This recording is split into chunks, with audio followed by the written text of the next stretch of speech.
여러분 안녕하세요. 이번 영상에서는 IT와 인터넷의 역사 1장을 계속해서 얘기해 보겠습니다. 우리가 앞에 영상에서 미국의 컴퓨터 산업이 미국의 동부에서부터 시작이 되어서 그것이 어떤 컴퓨터 구조에 대한 철학에 대한 차이로 인해서 동부와 서부가 주도권을 놓고 일종의 싸움을 해서 그 싸움의 승자는 서부가 되었다고 했죠. 서부는 하이데거 철학을 기반으로 한 인간과 컴퓨터 또는 인간과 기계 간의 인터페이스에 대한 개념으로 컴퓨터를 바라보았고, 컴퓨터가 어떻게 인간의 삶에 기여할 것인가 이런 것 관점으로 컴퓨터를 바라보게 되었다고 했죠.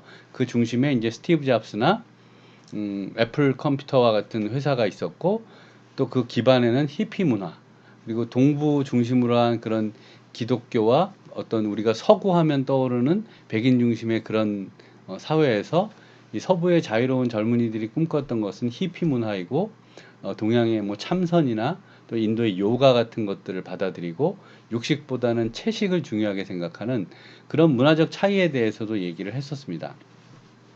여기 미국의 지도가 있는데요. 미국이란 나라가 굉장히 큰 나라죠.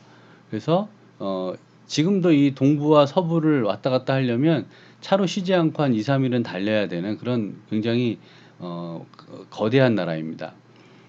우리가 이제 동부라고 부르는 것이 이쪽 뉴욕, 보스턴 이쪽이 이제 동부이고요. 그리고 여기 오데호라고 하는 미국의 그 산업 중심 지역이 있습니다. 그래서 사실은 미국이 독립이 되고 한동안 미국이라고 하면 이제 요 지역을 미국이라고 얘기했고요. 나머지 지역은 사실은 크게 발전하지 못했었습니다. 컴퓨터도 마찬가지로 이 지역에서 이제 발전하게 되는 거죠. 19세기 후반부터 미국 오데호 주변이 미국 공업의 중심지였어요. 지금 요 지도에서 보시면 이 지역이 되겠죠. 그래서 이 미국 동부가 컴퓨터 개발의 거점이 될 수밖에 없었습니다. MIT 대학, 보스턴이죠. 프린스턴 대학 고등연구소. 앞에서 우리가 존 폰 노이만이나 또는 아인슈타인 같은 사람들이 이제 종신 교수로 활약했던 그런 곳이 이제 프린스턴 대학 고등연구소인데, 프린스턴 대학은 요 이제 뉴욕 근처에 있습니다. 펜실베니아 대학 역시 마찬가지로 뉴욕 근처에 있죠. 카네기 멜론 대학은 조금 이제 그 다 비슷비슷한 얼마 많이 떨어지지 않은 그런 지역에 있습니다. 일리노이 대학 시카고 근처인데요. 역시 오데호 근처라고 할 수 있겠죠. 그래서 이런 쪽에 우수한 대학들이나 연구소들이 몰려 있었던 것이고요. 그런 이 컴퓨터 산업 발전의 가장 상징적인 연구소 중에 하나가 바로 이 벨 연구소입니다. 벨 연구소라는 곳은 전화기를 발명한 벨을 기리기 위해서 미국 통신산업을 주도하던 AT&T라는 회사가 만든 연구소인데요. 이 벨 연구소가 컴퓨터와 관련된 대부분의 핵심 기술들을 많이 개발을 했습니다. 특히 이 벨 연구소가 유명해졌던 것은 이 트랜지스터의 개발인데요. 트랜지스터라는 것은 그 처음에 컴퓨터가 만들어진 애니악의 경우에는 이제 진공관을 썼는데, 진공관 하나가 뭐 0하고 1을 표현하는 비트라면 굉장히 크기가 크고 열도 많이 나는 그런 단점이 있었거든요. 그거를 이제 애니악이 발명된 이후에 1, 2년 후에 이제 이 트랜지스터라는 것이 발명됨으로써 진공관보다 훨씬 더 작고 그다음에 열도 적게 나고 비용도 적게 드는 그런 시대를 열게 되었습니다. 즉 전 세계 전자제품 산업에 혁명을 불러일으켰다고 얘기할 수 있을 정도의 그런 엄청난 그 위대한 개발이었는데요. 이것이 이제 이 벨 연구소에서 만들어졌기 때문에 벨 연구소는 굉장히 유명한 연구소입니다. 그리고 이 벨 연구소는 동부 컴퓨터 산업을 상징하는 회사이다시피 굉장히 그 성과를 중심으로 한 그런 그 연구소가 되었던 거죠. 앞에서 우리가 그 노버트 위너의 제자로 소개됐던 클로드 셔넌, 이 사람도 컴퓨터에 있어서 그 엄청난 업적을 많이 만든 사람인데요. 이런 훌륭한 학자들조차도 이 벨 연구소에서 디지털 이론을 바탕으로 새로운 기술에 집중해야 된다라고 주장을 했는데, 이런 것들이 이제 받아들여지지 않을 만큼 이 벨 연구소가 이 성과 지향에 굉장히 그 집착하고 있었다는 거죠. 그래서 이제 사람들이 좀 뭔가 여기에서 염증을 느끼고 이제 떠나기 시작을 합니다. 이 동부에 있었던 컴퓨터 산업에 종사하는 사람들 중에 조금 더 자유롭게 조금 더 혁신적인 것을 연구하고 싶은 사람들이 이제 새로운 곳을 찾게 되는 거죠. 그래서 그 사람들이 이제 옮기는 곳이 바로 이 서부 캘리포니아라는 곳이 되겠습니다. 아래 지도는 캘리포니아를 조금 더 확대한 건데요. 여기가 이제 그 로스앤젤레스가 있고요. 로스앤젤레스에서 차로 한 대여섯 시간을 가면 샌프란시스코라는 곳이 있습니다. 여러분 많이 들어봤던 도시죠.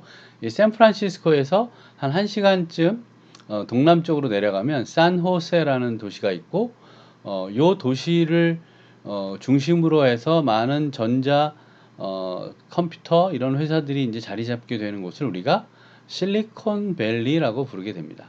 그러니까 실리콘밸리는 딱 정해진 지명의 이름은 아니에요. 산호세가 오히려 어떤 도시의 이름이고요. 그 주변에 많은 그런 실리콘, 그때 이제 초창기에는 반도체 회사들이 많이 생겼고 이 반도체의 주 원료가 실리콘이다 보니까 이쪽을 이제 실리콘밸리라고 부르게 되었던 겁니다. 실리콘밸리가 형성되는 데 있어서 크게 기여한 한 사람이 있었는데요. 그 사람의 이름은 윌리엄 쇼클리입니다. 윌리엄 쇼클리는 트랜지스터를 공동으로 발명한 세 사람 중에 한 명이에요. 앞에 슬라이드에서 우리가 1947년에 벨 연구소에서 트랜지스터라는 것이 이제 개발됐다고 했죠. 이 트랜지스터의 개발, 발명은 세 사람에 의해서 이루어졌는데요. 윌리엄 쇼클리, 존 바딘, 그 다음에 월터 하우저 브래튼, 이렇게 세 사람이 공동으로 발명한 것이 트랜지스터인데요. 이 사람들은 이 트랜지스터 발명으로 곧 노벨상을 받았습니다. 근데 이제 이렇게 큰 업적을 이루고 나면 공동으로 작업한 사람들 사이에 약간의 어떤 갈등이 생기게 되겠죠. 특히 이제 윌리엄 쇼클리는 성격이 좀 굉장히 괴팍했다고 알려져 있어요. 그래서 이 윌리엄 쇼클리가 뭐 성격적인 것도 있고 또 앞에서 설명했던 것처럼 벨 연구소의 여러 가지 성과지향적인 그런 좀 꽉 막힌 그런 운영에 실망을 해서 연구소를 떠나게 됩니다. 마침 캘리포니아 공과대학이 만들어지고 이 캘리포니아 공과대학에서 연구소를 설립하게 되어서 이 윌리엄 쇼클리를 이제 스카우트하게 되는 거죠. 윌리엄 쇼클리가 서부로 이제 옮깁니다. 그래서 윌리엄 쇼클리가 동부 인재들을 좀 데려오려고 막 노력을 했는데 잘 안 오려고 그러는 거예요. 그 당시만 해도 동부는 이제 여러 가지가 잘 갖춰져 있는 곳이고 서부는 이제 막 발전을 시작한 곳이다 보니까 그랬겠죠. 그래서 윌리엄 쇼클리가 서부 출신의 엔지니어들과 연구를 시작을 합니다. 근데 이제 그 윌리엄 쇼클리가 앞에서 얘기한 것처럼 성격이 괴팍하다 보니까 연구원들이 그 윌리엄 쇼클리랑 같이 연구하는 게 힘든 거예요. 그래서 이 연구소를 떠나서 연구원들이 이제 페어차일드 세미컨덕터라는 회사를 설립을 합니다. 이제 앞에서 얘기한 것처럼 이제 실리콘밸리가 만들어지기 시작하는 거죠. 이 페어차일드 세미컨덕터라는 회사가 의미를 갖는 이유는 이후에 인텔이라는 회사, 이 반도체 특히 컴퓨터 프로세서에 가장 결정적인 영향을 미치게 되는 인텔이라는 회사를 창업하게 되는 로버트 노이스나 고든 무어가 전부 이 페어차일드 세미컨덕터 출신들이고요. 그리고 실리콘밸리의 가장 유명한 투자자 중에 한 명이었던 KPCB의 창업자인 유진 클라이너도 역시 페어차일드 세미컨덕터 출신입니다. 그리고 뭐 지금도 인텔과 더불어서 컴퓨터 프로세서를 만드는 가장 유명한 회사 중에 하나인 AMD 그리고 내셔널 세미컨덕터와 같은 회사들도 페어차일드 출신들이 나와서 창업한 회사들이 되겠습니다. 이 사진이 바로 이제 진공관과 트랜지스터의 비교인데요. 이 사진에서 이제 크기 비교가 되진 않지만 크기도 어마어마한 차이가 있다고 합니다. 특히 또 이 진공관은 열이 나기 때문에 냉각 장치가 붙어줘야 되는 그러한 이슈도 있어서 트랜지스터가 발명된 이후에 컴퓨터의 크기는 어마어마하게 작아졌다고 볼 수 있습니다. 자, 이제 우리가 점점 우리의 스토리는 개인용 컴퓨터를 향해 가고 있습니다. 동부에서 시작된 컴퓨터 산업은 거대한 컴퓨터를 만들어내게 됐고요. 이 컴퓨터들은 우주 항공 산업을 위해서 쓰이거나 아니면 국가가 필요로 하는 국방을 위해서 쓰이거나 하는 거죠. 즉 개인들이 컴퓨터를 가져야 될 필요가 있다고 생각한 사람은 아무도 없었습니다. 그런데 우리가 이제 스티브 잡스를 개인용 컴퓨터의 거의 그 아버지라고 부르지만 그 스티브 잡스 이전에도 그런 생각을 했던 사람들이 있었다는 거죠. 그 중에 한 사람이 바로 바네바 부시라는 사람인데요. 앞에서 얘기했던 사이버네틱스를 처음으로 고안한 로버트 위너의 MIT 대학 동료이기도 합니다. 이 바네바 부시가 메맥스라는 개념을 1946년에 발표합니다. 메모리 익스텐더라는 의미인데요. 인간 의식의 확장과 같은 그런 개념이 되겠죠. 사람이 가지고 있는 어떤 메모리를 확장하자 이런 개념인데요. 인간이 여러 세대에 걸쳐 축적한 방대한 지식을 빠르게 검색하고 이용하게 되면 인류의 정신적 능력이 크게 발전할 것으로 기대한다. 이런 얘기. 지금 들으면 너무나 당연하죠. 컴퓨터를 통해서 또는 인터넷을 통해서 굉장히 방대한 지식을 우리가 빠르게 검색할 수 있고 이용할 수 있지 않습니까? 이렇게 됨으로써 우리의 정신적인 능력이 크게 발전하는 데 기여하고 있다는 것은 이미 우리에게는 너무나 당연한 얘기인데요. 이것을 무려 1946년에 이렇게 할 수 있지 않을까라는 생각을 했다는 거예요. 1600년대에 라이프니츠가 인간의 생각을 계산식으로 환원해서 그것을 실행하는 기계가 있을 수 있지 않을까라는 생각을 한 것과 거의 유사한 형태의 그런 상상력이라고 할 수 있겠습니다. 여기서 끝나는 것이 아니라 이 바네바 부시는 누구나 생산된 정보와 지식을 저장해서 빠르게 검색할 수 있는 소형 컴퓨터라는 것을 구체적으로 생각했다는 겁니다. 잠깐 제가 언급한 것처럼 엄청나게 큰 대형 컴퓨터만이 컴퓨터라고 생각할 수밖에 없었던 시대에 이런 소형 컴퓨터를 생각을 하고 이 소형 컴퓨터를 누구나 가지고 방대한 지식을 빠르게 검색해서 이용하면 좋지 않을까라는 생각을 했다는 거죠. 바로 이러한 혁신적인 생각이 개인용 컴퓨터와 나아가서 웹 개발의 바탕이 되었다고 합니다. 또 이때부터 그러니까 많은 사람들은 이 연구를 쭉 해왔다는 거예요. 이것이 개인용 컴퓨터로 그리고 지금의 AI로 계속 연결이 된 거죠. 또한 바네바 부시는 연구자뿐만 아니라 행정가로서 컴퓨터 태동기에 과학 행정을 주도했다고 합니다. 그래서 컴퓨터 개발이나 소프트웨어 개발에 많은 정부의 지원이 이루어질 수 있도록 노력을 했다는 거죠. 근데 이 사람이 이제 맨하탄 프로젝트를 지휘했다는 것은 또 어떻게 보면 또 인생에 굉장히 오점으로 남을 수 있는 그러한 분이기도 합니다. 이 사진이 이제 바네바 부시의 사진이 되겠습니다.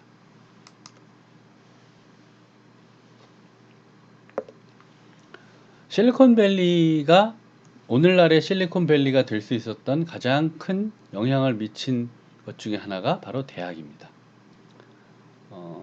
연구소가 만들어지고 많은 좋은 사람들이 그쪽으로 이동을 했지만 그 사람들과 함께 일할 젊은 학생들, 또 똑똑한 학생들이 공급되지 않고서는 그것이 산업의 중심지가 되기가 굉장히 어렵죠.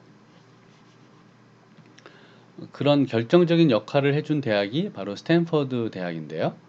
이 스탠퍼드 대학이 만들어진 그 에피소드가 굉장히 좀 재밌기도 하고 유명하기도 합니다. 사실 이 지역은 말목장이었다고 해요. 1876년에 캘리포니아 주지사였던 렐랜드 스탠포드라는 사람이 굉장히 큰 땅을 사서 거기를 캘리포니아 최대의 말목장으로 운영을 하고 있었습니다. 그런데 불행하게도 어느 날 어린 나이에 아들이 사망하게 됩니다. 그래서 그 아들을 기리기 위해서 1891년에 스탠퍼드 대학을 설립합니다. 근데 여기에는 또 하나의 그 재미있는 스토리가 숨어 있는데요. 원래는 이 스탠퍼드가 대학을 설립할 생각을 하기보다는 그 당시에 이제 좋은 대학들은 전부 이제 동부에 있었으니까요. 보스턴 쪽에 있었으니까 가장 미국에서 좋은 대학이었던 하버드 대학에 기부를 하려고 했다고 합니다. 기부하고 그 조건으로 자기 아들의 이름으로 된 그런 건물을 하나 짓는 그런 그 기부를 하고 싶어 했는데 당시에 이 동부의 그 하버드 대학의 운영을 하고 있는 사람들이 뭐 서부 부자의 돈을 받는 것이 좀 불명예스럽다라고 판단을 해서 거절을 했다고 합니다. 그러니까 당시에 동부와 서부의 그런 어떤 그 생각의 차이나 그런 것들을 여러분들이 엿볼 수 있는 그런 일화이죠. 그래서 화가 난 이 렐랜드 스탠퍼드가 그럼 그 돈으로 그냥 내가 하버드 대학 못지않은 대학을 이 서부에 지어야겠다라고 해서 스탠퍼드 대학을 설립하게 되었고 실제로 이제 스탠퍼드 대학은 오늘날 뭐 하버드 대학 못지않는 굉장히 세계적인 대학이 되었습니다. 또 하나 2차 세계대전 이후에 캘리포니아주 남서부 쪽에 이제 공군기지가 만들어졌는데요. 공군기지가 만들어지게 되니까 항공우주산업과 그와 관련된 주요 기업과 연구기관들이 모여들게 되고 이것이 실리콘밸리 지역의 반도체 산업이 시작될 수 있는 그런 이유가 되기도 했습니다. 그래서 이런 여러 가지 이유들이 합쳐져서 서부의 그 산호세 지역, 샌프란시스코와 산호세 지역 근방에 소위 반도체 회사들이 많아지고 컴퓨터 부품 회사들이 많아지면서 실리콘밸리라는 것이 만들어지고 미국 동부에서 시작된 컴퓨터 산업이 서서히 서부로 주도권이 넘어오게 되는 그런 사건들이 이제 벌어지게 되는 겁니다. 또 하나 중요한 것은 이제 문화적인 것입니다. 앞에서 얘기했던 것이 여러 환경적인 것이었다고 하면 그 안에서 일하는 사람들, 이 사람들이 어떤 변화가 생겼는지, 동부에서 컴퓨터를 만들었던 사람들과 서부에서 개인용 컴퓨터라는 생각을 하게 되는 그런 사람들의 생각의 차이는 과연 무엇이었는지는 이 문화적 차이에서 찾을 수 있었을 텐데요. 그것을 대표하는 것이 바로 이제 이 대항 문화라는 겁니다. 대항 문화. 대항 문화는 뭐냐면 그 당시에 있는 어떤 주류 문화가 있다고 하면 그 주류 문화에 대항하는 문화입니다. 주로 이제 젊은이들의 문화가 되겠죠. 아무래도 그 부모님 세대들이 주로 향유하고 있는 문화에 대한 대항으로 나오는 거죠. 그래서 카운터 컬처라고 부르는데요. 이 대항 문화가 후에 인터넷과 관련된 네트워크에 대한 철학, 자유로움, 그 다음에 해커라는 게 뒤에서도 한 번 더 얘기하겠습니다만, 뭔가 그 소유를 딱 정해서 이건 누구 거 이렇게 정하지 않겠다는 거예요. 함께 공동으로 쓰자 이런 생각들이 해커 문화의 그 중심에 있거든요. 그래서 이런 것들이 다 합쳐져서 하나의 카운터 컬처가 이루어졌고 이러한 카운터 컬처에 대한 문화 현상을 그 시대를 관통하고 있는 젊은이들을 비트 세대라고 불렀다는 겁니다. 비트 제너레이션. 이런 비트 제너레이션의 특징은 통제에 저항하는 겁니다. 누가 나를 통제해 내 맘대로 할 거야 라는 그런 새로운 의식과 감수성을 갖고 있는 그런 그 세대들을 우리가 이제 비트 세대라고 불렀다고 하고요. 이게 1950년대, 60년대 미국의 젊은이들을 대표하는 그런 문화가 되겠습니다. 이러한 카운터 컬처에 여러 가지 키워드들이 있는데요. 그 중에 가장 중심적인 키워드 중 하나가 히피 문화. 그 다음에 LSD, 이건 환각제예요. 그 다음에 꼬민 운동이라는 것은 이제 자기 집에서 다 나와서 공동체 활동을 하는 겁니다. 공동체 생활을. 그 다음에 이제 뭐 사회적으로는 언론 자유 운동이나 소비자 운동, 흑인 시민권 운동. 이때 이제 마틴 루터 킹 목사 같은 분이 출연하죠. 여성 운동 또는 게이 해방 운동, 베트남 참전 반대 운동 같은 것들이 이때 이제 일어나게 됩니다. 얼마 전에 개봉했던 영화입니다. Once Upon a Time in Hollywood라는 영화가 있었는데요. 이 영화를 보면 그 당시 서부의 이 히피 문화 또는 뭐 LSD 이런 것들이 또는 꼬민 운동 이런 모든 것들이 이 영화에 잘 표현되고 있습니다. 그래서 관심 있는 사람들은 이 영화를 한번 보면 좋겠다는 생각이 듭니다. 자, 이러한 그 1950, 60년대 미국을 관통했던 특히 서부 쪽에서 더 심하고 더 크게 발전했던 이런 대항 문화가 결국은 개인용 컴퓨터 또는 네트워크로 연결된 컴퓨터라는 개념을 만드는데 굉장히 큰 기여를 했습니다.